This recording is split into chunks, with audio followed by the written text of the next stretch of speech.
What's up, guys? We got another exciting hunt. We're going to be sending you off to St. Louis for an urban hunt as Jeremy tries to get his buddy Zach on his first ever archery buck. Alright guys, what's going on? Back out here after the cold front. It's starting to move its way out. I got my buddy Zach up here with me today. Let's see if we can't get him his first archery buck with a compound. We brought him out here last year and he killed one with a crossbow. We told him he's not allowed to do that no more. He's got to use a compound, so we're back out here. I'll see what happens. The power company's been in here trimming all the vines and stuff off the power lines, so looks like they were in here Friday and they blocked one of my trails right there. So I had to clear that out real quick on the way in. So we'll see what happens. It's supposed to drop down in temp a little bit again after the sun goes down. So with any luck, we'll have something in range tonight, so stick tuned, guys.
Right. Oh, God. Get another arrow, Zach. Get another arrow. I'm sorry. No, you're good. Get another one in him. You were high. It's not a big deal. It happens. Upside down.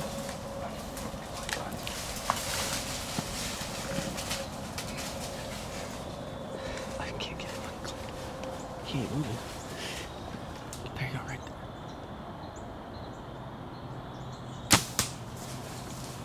He did it, man. Zach shot his first buck. We just missed one. Right here across the creek, he shot just over his back. And then this one came in. He spined him the first shot. It's never ideal, but it happens. It's not a huge deal. This is his first time ever out. We've been shooting all summer. He's been doing good. He only had 3 arrows, and the first one, he spined him. He dropped. We got another arrow, and he shot him. It was a good shot, but it hit the shoulder blade, and I wasn't sure if he got through it.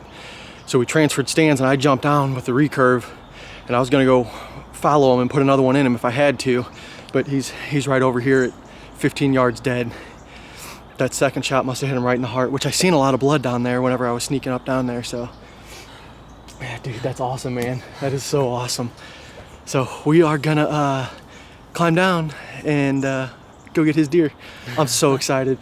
I'm so excited, and I'm pretty sure that's the deer I call Chopsticks. He's a 4-year-old 6-pointer. And that was the deer that I originally wanted him to kill.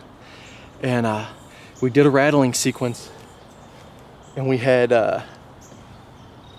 one buck just pop up out of nowhere, and he come down here, and I guess, I don't know if he took a little stumble step right as he shot or what happened, but he was just a little high, went over his back. So he kind of stood there, didn't know what happened. So he went out and then went into the timber over there. And I did another little rattling sequence to try to bring him back. And I looked over my shoulder and I seen the rack shining over here. So we got ready, and he was sitting right out here at 25 yards, and he was getting ready to take the shot out there, but he was coming right down this trail. So we just waited. That was a 12-yard shot. And we didn't practice any shots that close out of a tree stand this year, which we should have. But fortunately enough, we were able to get 2 arrows in him. It was a quick death. It all worked out well. So we're gonna climb down and go get his buck, guys. Let's do this. No need to blood trail. There he is. Right there.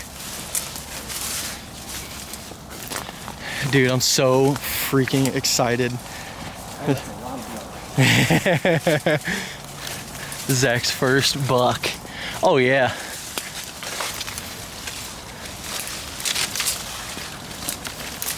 Nope, that's not him. I don't know what buck that is. Either way. My first buck. It's good Yeah. size. Oh yeah, dude, he's a good buck. He's cool. He's got some character.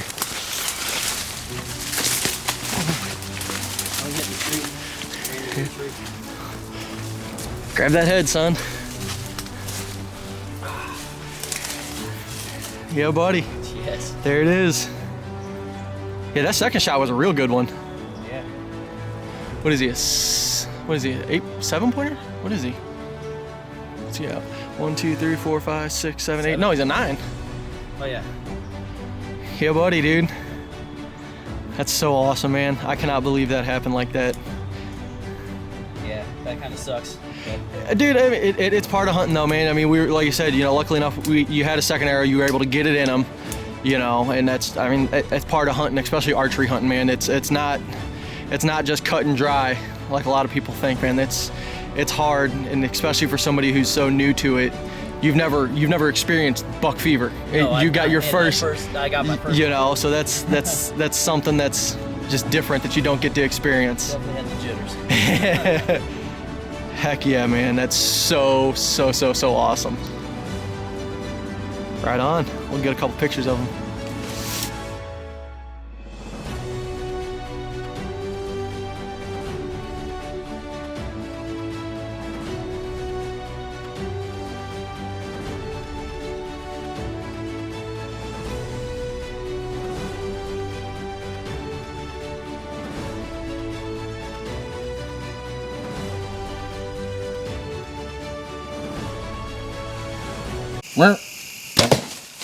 So Zach showed a lot of poise that a lot of seasoned bow hunters probably don't even have, with being able to handle things that went wrong in the hunt and still been able to collect his thoughts and being able to deliver an accurate shot. I mean, after the miss, I know they were planning on getting that buck across the creek, but then the one just comes in behind him and he makes an okay shot, but ends up having to put a follow-up shot on him. And I know I've been there before and I've rushed the follow-up shot. So good on him to be able to place an accurate shot and get that deer out of its misery after making that spine shot. So a little bit of rattling going after the buck that they missed initially brings in the buck that he shot. And if you notice in the video, he was going on the trail underneath the stand that they had mentioned they had to clear out earlier in the day. So who knows if he would have actually taken the trail and crossed where he did end up getting shot at if they hadn't gone and done the extra work to clear that out before the hunt. And Chopsticks lives on. This was the buck that he thought he was getting his buddy Zach on, but ended up getting a roamer buck. And let's just say this won't be the last time you'll be hearing from Chopsticks. Next week we have an amazing father and son hunt. It's something that you're definitely not going to want to miss out on. So be sure to check back on the next episode. You're going to want to see it. Like us on Facebook, follow us on Instagram, and subscribe on YouTube.